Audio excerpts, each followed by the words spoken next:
Hello, my dear student. Assalamu alaikum. How are you all? I hope you all are by the grace of Almighty Allah. This is Mohammad Saddam Hussain, Assistant Teacher in English, Srishti Central School and College, Rajshahi. Dear student, আজকে আমি যে বিষয়টি নিয়ে তোমাদের সামনে class নিতে এসেছি, বিষয়টি খুবই জটিল এবং তোমাদের পরীক্ষার জন্য খুবই গুরুত্বপূর্ণ। বাট টেনশন করার কিছু নাই, ক্লাসটিকে খুব সুন্দর করে সাজিয়েছি এবং আশা করছি ক্লাসটি করার পরে আজকের বিষয় যেটা পড়াচ্ছি সেটা তোমাদের আর কোনো সমস্যা থাকবে না। তোমরা দেখতেই পাচ্ছ আমরা হোয়াইট বোর্ডে ইউনিট 33 লেসন 3 থেকে 5 and the page is 67 এই পৃষ্ঠার উপরে যে বিষয়গুলো আছে সেগুলো আজকে ক্লাসে আলোচনা হবে। সো ডিয়ার স্টুডেন্ট, চলো আমরা আমাদের সরাসরি ক্লাসে চলে যাই। ক্লাসের যে মূল বিষয়টা হচ্ছে সেটা হচ্ছে সিম্পল পাস্ট টেন্স। এর আগের ক্লাসের সাথে আজকের ক্লাসের একটু সামঞ্জস্য রেখে ক্লাসটা শুরু করছি। এর প্রধান কারণ হচ্ছে সিম্পল পাস্ট টেন্স কিন্তু তোমাদের কাছে একটু জটিল বিষয়, আমি এটা জেনেছি, আমার অনেকজন জানিয়েছে। সো তাদের জন্য একটু স্পেশাল ভাবে বলতে চাই, আমরা যদি সিম্পল পাস্ট টেন্সের উপরে ক্লাসটি ভালো করে এনজয় করতে চাই তাহলে কিন্তু আমার অবশ্যই পূর্বের ক্লাসটি ভালো করে দেখতে হবে। আশা করি তোমরা ক্লাসটি দেখেছো। ওকে, আমরা গত ক্লাসে যেটা জেনেছিলাম সেখান থেকেই আজকের ক্লাসটি শুরু করতে যাচ্ছি। গত ক্লাসে আমরা কি শিখেছিলাম তোমাদের কি মনে আছে dear student? Yes, very good. গত ক্লাসে আমরা সিম্পল পাস্ট টেন্স কাকে বলে, that means the definition of the simple past tense and the structure of the simple past tense and some examples, এই বিষয়গুলোই কিন্তু আমাদের গতকালকের ক্লাসের আলোচ্য বিষয় ছিল। সো আমি যদি একজনকে প্রশ্ন করি যে what is the structure of the simple past tense, then what will the answer? Exactly, একদম ঠিক ধরেছো। সিম্পল পাস্ট টেন্সের স্ট্রাকচারটা হচ্ছে subject plus past form of the verb plus object. So চলো আমি আমার কথাটিকে বোর্ডে লিখে দেখাই। এটা হচ্ছে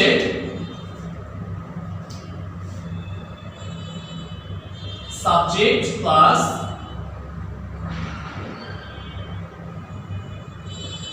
past form of the verb plus object। হ্যাঁ বন্ধুরা, এটাই হচ্ছে আমাদের গত ক্লাসের স্ট্রাকচার ছিল। এইটা আমি এখানে লিখছি, এটার একটা মাত্র কারণ হচ্ছে আমরা এখন থেকে শুরু করে যতগুলো সেন্টেন্স লিখব সবগুলোই কিন্তু আমাদের এই স্ট্রাকচারের উপর ভিত্তি করে হবে। তোমরা বলতে পারো স্ট্রাকচারটা হচ্ছে আমাদের দাঁড়িপাল্লা। আমরা এটাতে মেপে মেপে দেখব যে আমাদের স্ট্রাকচার অনুসারে আমাদের এক্সাম্পল গুলো ঠিকঠাক হয়েছে কিনা। যদি এক্সাম্পল গুলো স্ট্রাকচার অনুসারে ঠিকঠাক হয়, that means you are the right answer, তোমার আনসারটি সঠিক হয়েছে। তো আমরা আমাদের বোর্ড বইয়ের যে 67 পৃষ্ঠা আছে সেখানে কিছু প্রশ্ন দেওয়া আছে এবং সেই এক্সাম্পল গুলো আমরা এখানে বোর্ডে লিখব এবং সেটার আনসারটা আমরা বোর্ডে লিখে এই টেন্সের স্ট্রাকচারের প্রমাণ করে দেখাবো। আশা করি তোমাদের কাছে আজকের ক্লাসের বিষয়টি ক্লিয়ার হয়েছে। আমি আরেকবার বলছি, বই থেকে কিছু প্রশ্ন নিয়ে সেই প্রশ্নগুলোর আনসারটা সিরিয়ালে লিখে আমি স্ট্রাকচারের সাথে আনসারগুলোকে মিলিয়ে দেখব যে আদৌ আমার স্ট্রাকচারের সাথে এক্সাম্পলগুলো বা আনসারগুলো মিলেছে কিনা। That is the motive of the class. এই ক্লাসের মোটিভটাই হচ্ছে এটা।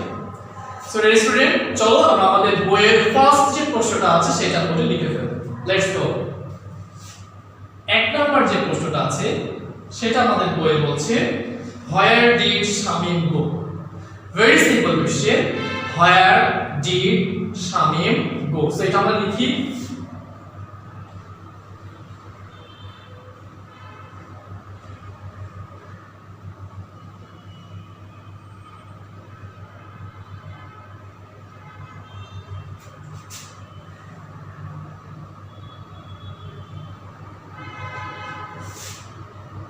দেখো বন্ধুরা, আমি কিন্তু আমাদের যে প্রশ্নটা আছে it's the very first question from the text বই, পেজ নাম্বার 67। এখান থেকে যে ভেরি ফার্স্ট কোশ্চেন সেটা হচ্ছে হোয়ার ডিড শামীম গো। আমরা কিন্তু এই প্রশ্নটা যদি একটু সামারাইজ করি বা একটু কনসাইজ করে বলি তোমাদের কাছে নিশ্চয়ই ক্লিয়ার হবে। দেখো প্রশ্নটা কোন টেন্সে আছে, তোমরা কি বলতে পারবে কেউ প্রশ্নটি কোন টেন্সে আছে? যে বলতে পারবে তার জন্য একটা থ্যাঙ্কস আছে। হ্যাঁ, একদম ঠিক বলেছো। প্রশ্নটি হচ্ছে পাস্ট ইনডিফিনিট টেন্স অথবা সিম্পল পাস্ট টেন্সে আছে। সো যদি প্রশ্ন সিম্পল পাস্ট টেন্সে থাকে আমাদেরকে আনসারটাও কিন্তু সিম্পল পাস্ট টেন্সে লিখতে হবে, অন্য কোনো টেন্সে লিখলে কিন্তু এটা হবে না। তো আরেকবার আমি ট্রু ইনফরমেশনটাকে হাইলাইট করে বলছি, প্রশ্নটা আছে সিম্পল পাস্ট টেন্সে, দ্যাট মিন্স আমাদের অ্যানসারটা হবে কিন্তু সিম্পল পাস্ট টেন্সে।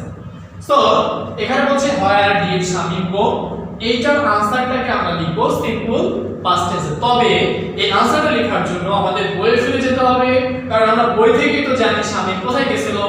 স্কুলে যেতে পারে, কলেজে যেতে পারে, খেলার মাঠে যেতে পারে, পার্কে যেতে পারে। আমি যে চারটা অপশন বলেছি এর মধ্যে কিন্তু একটা সঠিক হয়ে গেছে। তোমাদেরকে বলতে হবে যে আসলে শামিম কোথায় গিয়েছিল।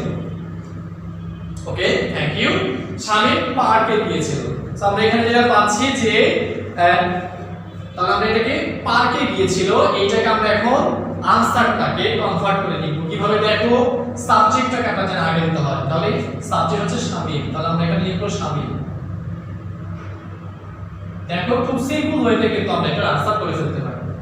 আচ্ছা, এখন আমাদের সাবজেক্ট পাওয়া গেছে। দেখো সাবজেক্ট পাওয়া গেছে, এখানে যে সাবজেক্টটা লিখেছি সেটা কিন্তু আমরা পেয়ে গেছি অলরেডি। এখন আমাদের আর দুইটা জিনিস দরকার, একটা পাস্ট ফর্ম অফ ভার্ব এবং অবজেক্ট দরকার। তোমাদেরকে বলতে হবে এখানে past form of verb, that is what is the main verb here. এই জায়গায় প্রধান ভার্ব কোনটি বা প্রিন্সিপাল ভার্ব কোনটি, এটা হচ্ছে তোমাদের কাছে আমার প্রশ্ন। তোমাদেরকে আনসার দিতে হবে। বলো এখানে কোনটাকে আমরা মেইন ভার্ব বলবো, ডিড নাকি গো? একদম সঠিক आंसर হয়েছে। আমাদের এখানে মেইন ভার্ব হচ্ছে গো। সো আমরা জানি গো যদি মেইন ভার্ব হয় তাহলে এটা past form of the verb দরকার। তো আমরা জানি গো এর পাস্ট ফর্ম হচ্ছে ওয়েন্ট। গো এর পাস্ট ফর্ম কি বললাম? ওয়েন্ট। তাহলে আমরা লিখব শামিম ওয়েন্ট টু দা, কোথায় গিয়েছিল বলেছিলাম? পার্কে গিয়েছিল। তাহলে আমরা লিখব park. Shamim went to the park. খুব সিম্পল ওয়েতে কিন্তু আমরা অ্যানসারটাকে করে ফেলেছি। দেখো Shamim went to the park. আচ্ছা, এখন চলো আমরা আমাদের অ্যানসারটাকে স্ট্রাকচারের সাথে মিলিয়ে দেখি যে এটা আমরা ঠিকঠাক লিখেছি কিনা। দেখো okay, Shamim, this is the subject of the verb, this is the subject of the sentence. এই সেন্টেন্সের সাবজেক্ট হচ্ছে শামিম। তার মানে আমাদের সাবজেক্ট প্রথমে দরকার ছিল, আমরা একটা সাবজেক্ট পেয়ে গেছি। Okay, next past form of the verb, তার মানে মেইন ভার্বের পাস্ট ফর্ম দরকার ছিল, আমরা মেইন ভার্বের পাস্ট ফর্ম পেয়েছি ওয়েন্ট। কারণ কি, মেইন ভার্ব ছিল গো এবং গো এর পাস্ট ফর্ম হচ্ছে কি ওয়েন্ট। তাহলে আমরা পেয়েছি শামিম ওয়েন্ট। আমাদের একটু দুইটা কাজ শেষ হয়ে গেছে। এখন আমাদের কি দরকার আছে? আমাদের দরকার আছে অবজেক্ট কোনটা সেটা। এখন আমরা অবজেক্ট এখান থেকে খুঁজে বের করব। এখন অবজেক্ট পেতে হলে তো আমাদেরকে জানতে হবে যে আসলে অ্যানসারটা কি। তো আমরা জেনেছি প্যাসেজ থেকে যে সে কিন্তু পার্কে গিয়েছিল। তাহলে আমরা এখানে দিয়ে দেব টু দা পার্ক। পার্কে যাওয়া কোন একটা দিকের দিকে যেতে হলে আমাদেরকে প্রিপজিশন টু নিয়ে আসতে হয়। আর যেহেতু পার্কে নির্দিষ্ট করে দেওয়া যায় না, যার জন্য এখানে বলা হচ্ছে দি পার্ক। তাহলে আমরা বলছি Shamim went to the park. দেখো আমি একটা প্রশ্নের অ্যানসার দিই, কিন্তু আমার মনে হয় এখন তোমাদের কাছে বিষয়টা ক্লিয়ার হয়েছে।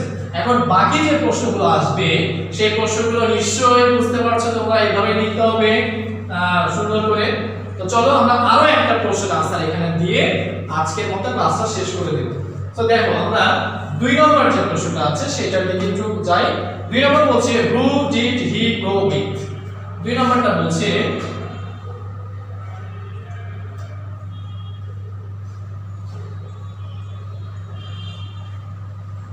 who did he go with? এটার মানে হচ্ছে তার সাথে কে গিয়েছিল, তার সাথে কে গিয়েছিল। ওকে, তাহলে ঠিক একই প্যাটার্ন অবলম্বন করে আমরা এটার আনসারটা লিখব।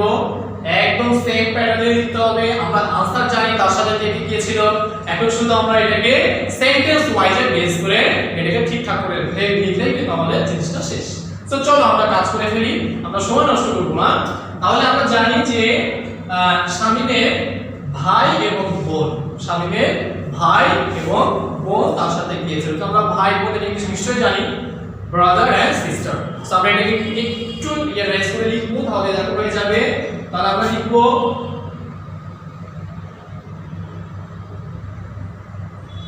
শামিমস।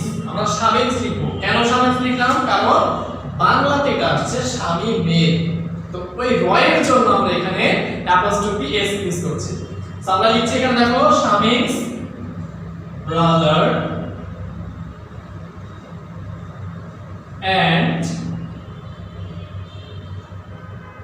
sister। এবার একটু মজার বিষয় আছে, সেটা হচ্ছে বলো তো এখানে আমরা কি বসাবো, কি দরকার আছে? এই যে জায়গাটা পেলাম এত বড় একটা জিনিস, এটা কিন্তু হচ্ছে আমাদের সাবজেক্ট, আমাদের এই সেন্টেন্সের সাবজেক্ট। দেখো এই যে সাবজেক্ট, এখন আমাদের এইটুকু দরকার। তা আমরা জানি এই জায়গাতে কোনটা মেইন ভার্ব?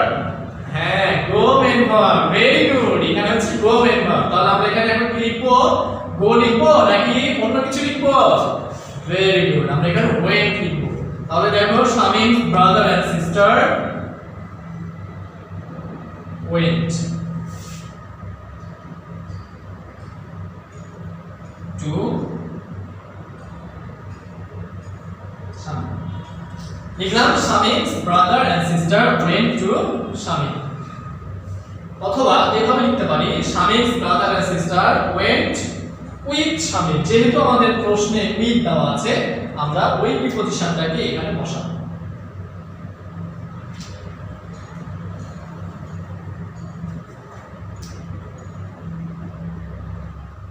এই হয়ে গেল আমাদের 2 নম্বর প্রশ্নের সহজ সরল সিম্পল ওয়েতে आंसर হয়ে গেছে।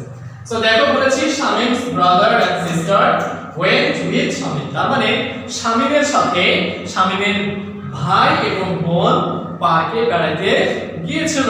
So this is our ultimate answer of the following question. এই কোশ্চেনের আলটিমেট आंसरটা হচ্ছে এইটা।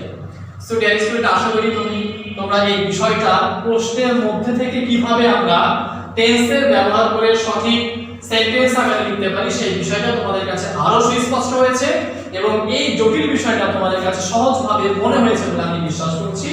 তো দেখো, আমি তোমাদের জন্য একটু এটাকে পজ দিয়ে রাখছি, তোমরা এটা দেখবে এবং এখান থেকে বোঝার চেষ্টা করবে। সো এই হচ্ছে মোটামুটি আজকে বোঝানোর বিষয়। আমি এরপরে তোমাদেরকে ছোট্ট একটা হোমওয়ার্ক দিব, হোমওয়ার্ক দিয়ে কিন্তু আজকে ক্লাসটা শেষ করছি। তোমরা সবাই হোমওয়ার্কটা অবশ্যই ঠিকমতো করবা। সো যে হোমওয়ার্কটা দিচ্ছি সেটা হচ্ছে 3, 4, 5 এবং 6 চারটা কোশ্চেন আছে তোমাদের। দেখো এই স্টাফটা হচ্ছে